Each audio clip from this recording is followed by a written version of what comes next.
Mengawali informasi pertama pemirsa, dikarenakan Kabupaten Banyuasin 60% wilayah perairan, proses rekapitulasi suara dari seluruh tempat pemungutan suara atau TPS terhambat akibat gangguan sinyal melalui aplikasi Sirekap.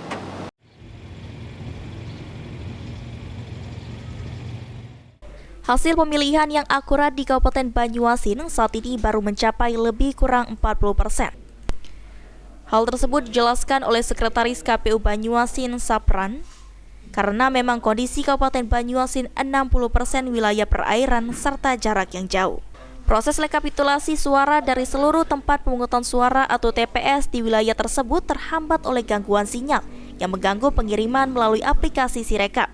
Ketidakstabilan sinyal telah menjadi penghambat bagi KPU Banyuasin dalam upaya untuk mengumpulkan dan menganalisis data surat suara secara tepat waktu. Meskipun demikian, KPU Kabupaten Banyuasin tetap bersikeras untuk memastikan keabsahan dan integritas proses pemilihan. Sekretaris KPU Banyuasin Sapran mengakui kesulitan yang dihadapi ialah gangguan sinyal yang berlokasi di perairan. Walaupun terkendala gangguan sinyal dengan online, pihak KPU masih tetap menyarankan dengan cara offline.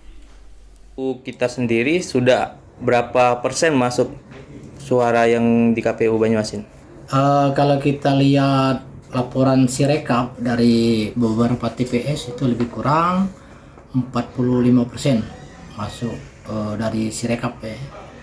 Kendalanya, yang lainnya kendalanya mungkin dari sinyal, karena daerah kita kan banyak daerah-daerah yang jauh dari perairan, kadang-kadang tidak ada sinyal, maka tertunda di situ untuk Sirekapnya. Selain itu, Sapran juga menjelaskan untuk logistik dan kotak suara sendiri saat ini masih berada di PPK dan kemungkinan 5 hari ke depan baru diserahkan ke KPU. Suryadi, PAL TV.